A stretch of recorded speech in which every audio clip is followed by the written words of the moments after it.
Congress Party Luchingliba Sonia Gandhi amadi Rahul Gandhi bu Enforcement Directorate na hanjin kauduna wahang pahong chathabagi mayokta Manipur Pradesh Congress Party ki thomi singna Raj Bhavan da thomjin krai Mpcc ki President Soriba MLA K Mega Chandra Luchingduna Congress ki thomi singna Enforcement Directorate na Sonia amadi Rahul bu hanjin kaubagi mayokta Congress Bhavan da ki protest rally ama chatpa hokhi protest rally adu city police ki kangbuna thingna bohonakhi adubu Congress ki thomi singna police ki athingba adu namkhaiduna governor na leiriba Raj Bhavan ki thongal yausilaktuna Sonia amadi Rahul ki mathakta Enforcement Directorate na chathariba thawong yaningde haibagi kholau kya lauki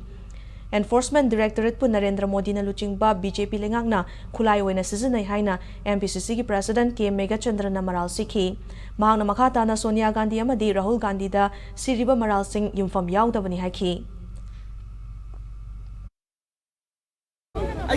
Rahul Gandhi ji, amadi Sonia Gandhi ji bu Enforcement Directorate na hanjan na kauwa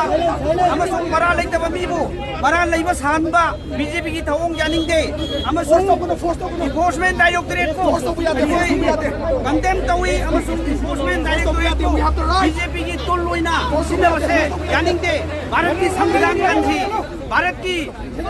Bharat ki shanti goiba Bharat ki unity and diversity, Bharat ki democracy, aikoi punamak kanana widamak Enforcement Directorate po masi aikoi BJP ki khulai oina sinaba yaning dabadegi governor ki gate ta Manipur Pradesh Congress Committee na dharna taujabani